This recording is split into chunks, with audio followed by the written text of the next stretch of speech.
ভেনেজুয়েলার তেল উত্তোলন ও বিক্রয় সংক্রান্ত সার্বিক ব্যবস্থাপনা থাকবে যুক্তরাষ্ট্রের হাতে। তেল বিক্রির অর্থ যাবে মার্কিন ব্যাংকে। গ্রিনল্যান্ড কেনার বিষয়ে পর্যবেক্ষণ করছেন ট্রাম্প, জানালো হোয়াইট হাউস। দ্বীপটি বিক্রির জন্য নয়, ডেনমার্কের সতর্কতা। এখন থেকে অনির্দিষ্টকালের জন্য ভেনেজুয়েলার তেল উত্তোলন ও বিক্রয় সংক্রান্ত সার্বিক ব্যবস্থাপনা থাকবে যুক্তরাষ্ট্রের হাতে। ভেনেজুয়েলা তেল খাতকে যুক্তরাষ্ট্র ঢেলে সাজাতে চায় বলে জানিয়েছেন মার্কিন পররাষ্ট্রমন্ত্রী মার্কো রুবিও। তেল বিক্রির অর্থ বণ্টন করবে মার্কিন প্রশাসন, টাকা যাবে যুক্তরাষ্ট্রের ব্যাংকে। এদিকে ভেনেজুয়েলার অন্তর্বর্তী প্রেসিডেন্ট ডেলসি রদ্রিগেজ জানিয়েছে, অন্যান্য দেশের সঙ্গে জ্বালানি খাতে অংশীদারিত্ব গড়তে প্রস্তুত তার দেশ। ভেনেজুয়েলার প্রেসিডেন্ট মাদুরোকে ধরে নিয়ে যাওয়ার পর এবার আলোচনার কেন্দ্রে দেশটির তেল ব্যবস্থাপনা। বিশ্বের গণমাধ্যমগুলোর প্রশ্ন, যুক্তরাষ্ট্র কি ভেনেজুয়েলার তেল বাজার নিয়ন্ত্রণ করবে?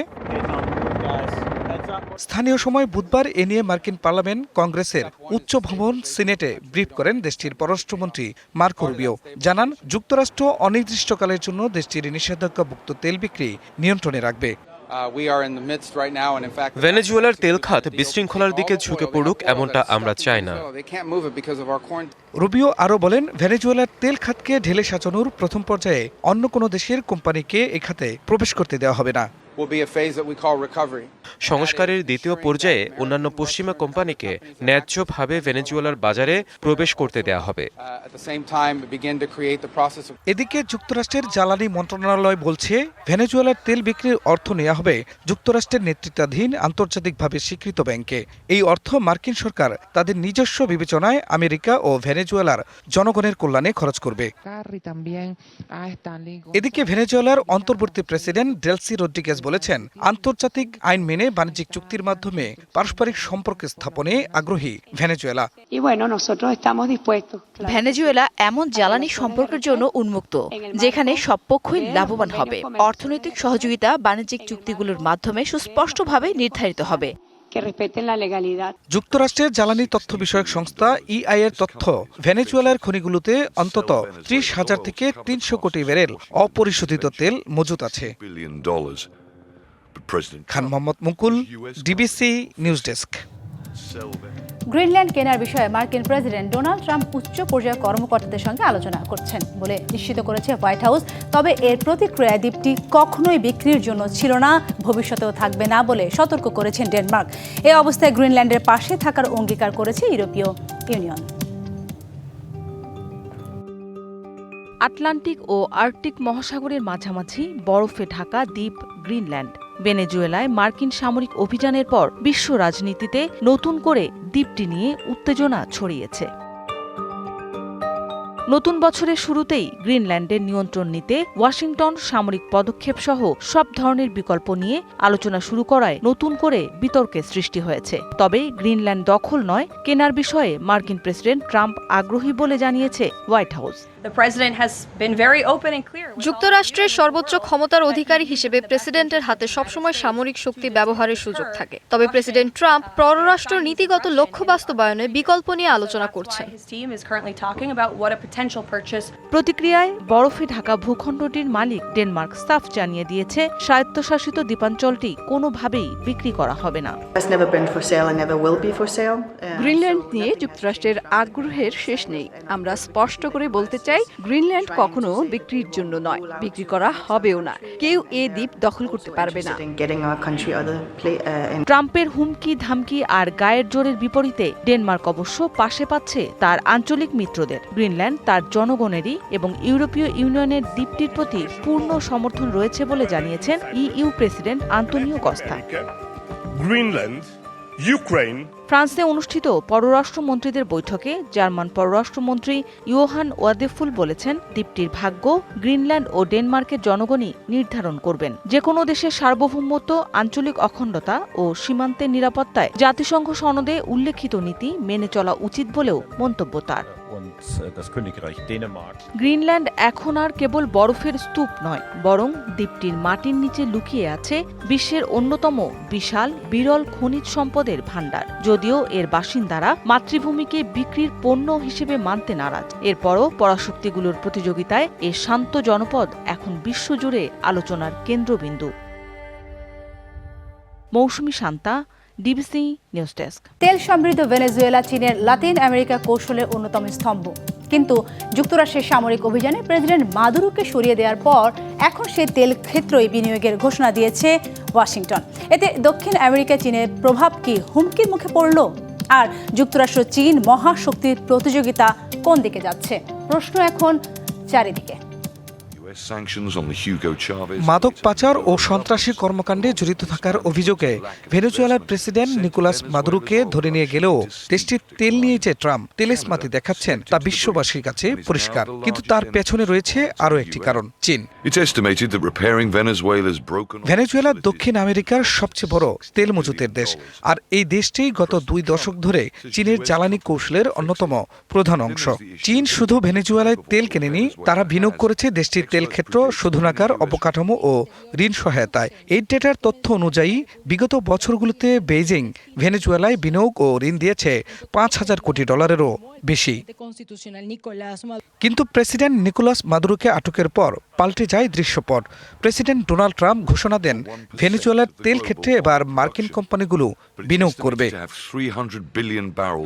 এমন ঘোষণার মধ্য দিয়ে স্পষ্ট বার্তা দিল ওয়াশিংটন, ভেনেজুয়েলা আর চীনের কৌশলগত অংশীদার নয়। বিশ্লেষকদের মতে এটি শুধু তেলের লড়াই নয়, এটি প্রভাবের যুদ্ধ। চীন দীর্ঘদিন ধরে লাতিন আমেরিকায় যুক্তরাষ্ট্রের প্রভাব কমাতে বিনিয়োগ, ঋণ ও অবকাঠামো কূটনীতি ব্যবহার করছে। ভেনেজুয়েলা ছিল সেই কৌশলের প্রতীক। অন্যদিকে বাণিজ্য যুদ্ধ, প্রযুক্তি নিষেধাজ্ঞা, তাইওয়ান প্রশ্ন নিয়ে ট্রাম্পের সঙ্গে আগে থেকেই উত্তেজনাপূর্ণ সম্পর্ক। সম্প্রতি গণমাধ্যমকে দেয়া সাক্ষাৎকারে মার্কিন পররাষ্ট্রমন্ত্রী মার্কো রুবিও বলেন, পশ্চিম গোলার্ধকে যুক্তরাষ্ট্রের প্রতিপক্ষ, প্রতিযোগী ও শত্রুদের ঘাঁটি হতে দেবে না। বেইজিং বিশৃঙ্খলা নয়, দীর্ঘমেয়াদী পরিকল্পনায় বিশ্বাস করে। কিন্তু ট্রাম্পের নেতৃত্বে যুক্তরাষ্ট্র ঠিক সেই বিশৃঙ্খলাকেই কৌশল হিসেবে ব্যবহার করছে। চীনের সামনে কঠিন প্রশ্ন, ভেনেজুয়েলায় তারা কি বিনিয়োগ ধরে রাখবে নাকি ক্ষতি মেনে সরে যাবে?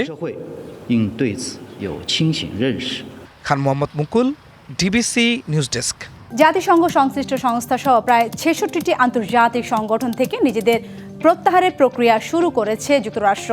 স্থানীয় সময় বুধবার এক নির্বাহী আদেশে ঘোষণা দিয়েছেন দেশটির প্রেসিডেন্ট ডোনাল্ড ট্রাম্প। এই তালিকায় রয়েছে জাতিসংঘের জনসংখ্যা তহবিল UNFPA এবং বৈশ্বিক জলবায়ু আলোচনা কাঠামো UNFCCC।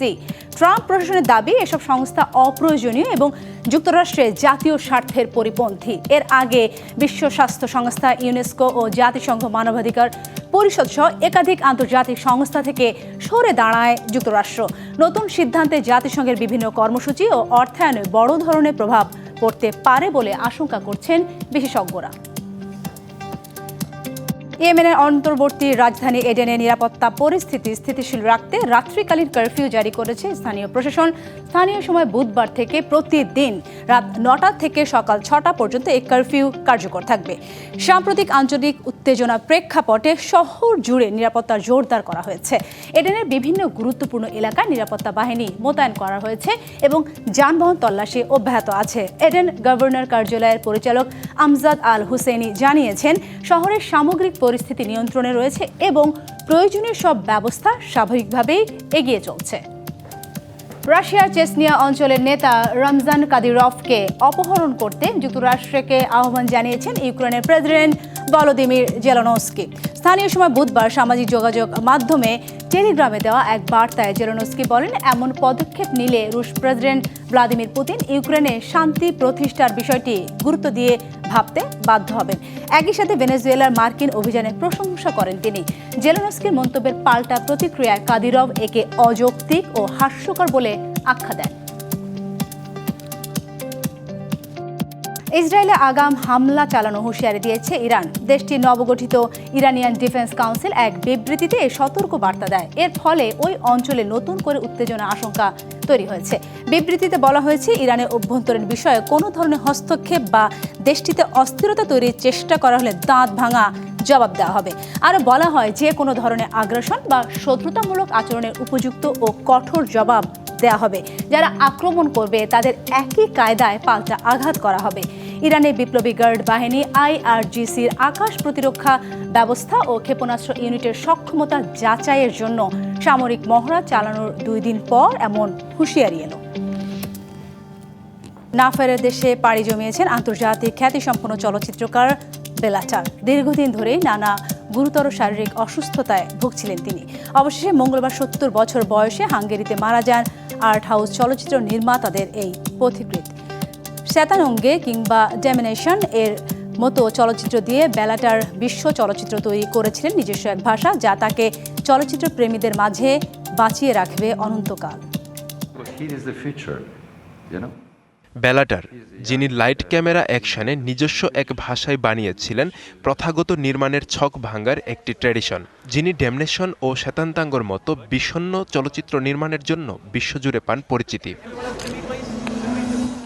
লাইট ক্যামেরা আর অ্যাকশনের এই জাদুকর আর কখনো যাবেন না শুটিং ফ্লোরে, রাখবেন না মনিটরে চোখ। স্থানীয় সময় মঙ্গলবার সকালে হাঙ্গেরিতে মারা যান বিশ্ব চলচ্চিত্রের গুণী এই পথিকৃৎ। এরই মাঝে তার মৃত্যুর খবর নিশ্চিত করেছে ইউরোপীয় চলচ্চিত্র একাডেমি। 1955 সালে হাঙ্গেরির পেচ শহরে জন্ম বেলাটারের। মাত্র 16 বছর বয়সে অপেশাদার চলচ্চিত্র নির্মাণ দিয়ে শুরু নির্মাণ যাত্রা। 1977 সালে প্রথম পূর্ণদৈর্ঘ্য ছবি দ্য ফ্যামিলি নেস্ট এর মাধ্যমে তিনি ফুটিয়ে তোলেন সমাজের বাস্তব ও নির্মম দিক। বেলা ছিলেন স্লো সিনেমা আন্দোলনের অন্যতম পথিকৃৎ, যেখানে নেই দ্রুত কাট, নেই প্রচলিত গল্প বলার কাঠামো, বরং আছে দীর্ঘস্বর, সীমিত সংলাপ আর পূর্ব ইউরোপের কঠোর বাস্তবতার চিত্র। এই ধারার সবচেয়ে বিখ্যাত উদাহরণ 1994 সালের চলচ্চিত্র শ্বেতাঙ্গ। 7.5 ঘন্টা দৈর্ঘ্যের এই ছবিতে কমিউনিজম পতনের পর একটি হাঙ্গেরিয়ান গ্রামের মানুষের টিকে থাকার সংগ্রাম তুলে ধরেন তিনি। দৈর্ঘ্য আর ধীরগতির কারণে ছবিটি সাধারণ দর্শকের কাছে কঠিন হলেও সমালোচকদের কাছে এটি হয়ে ওঠে বিশ্ব চলচ্চিত্র ইতিহাসের এক অনন্য মাইলফলক। ওয়ার্কমাইস্টার হারমোনিজম এবং দ্য তোরিন হর্স এই ছবিগুলো বেলার শিল্পী সত্তাকে নিয়ে যায় অনন্য উচ্চতায়। 2011 সালে মুক্তি পাওয়া দ্য তোরিন হর্স ছিল তার শেষ ছবি। দ্য বার্লিন চলচ্চিত্র উৎসবে জিতে নেয় জুরি পুরস্কার। চলচ্চিত্র নির্মাণ থেকে অবসর নেওয়ার পরও তিনি ছিলেন তরুণ নির্মাতাদের জন্য অনুপ্রেরণা, যার কাজ বারবার প্রশ্ন তুলেছে ক্ষমতা, রাজনীতি আর মানুষের অস্তিত্ব নিয়ে। বেলাটারের মৃত্যু বিশ্ব সিনেমার জন্য বিশাল এক শূন্যতা। গুণী এই নির্মাতার গভীর দর্শন আর চলচ্চিত্র ভাবনা সামনের দিনগুলোতে ভিন্ন ধারার চলচ্চিত্র নির্মাতাদের জন্য হয়ে থাকবে বিশেষ অনুকরণীয়। DBC news desk. ডিবিসি ওয়ার্ল্ডে এই ছিল এখনকার মতো। ডিবিসি নিউজের সংবাদগুলো পড়তে ভিজিট করুন dbcnews.tv আর ভিজিট করুন ডিবিসি নিউজের ফেসবুক পেজ এবং ইউটিউব চ্যানেল। ডিবিসির সঙ্গেই থাকুন।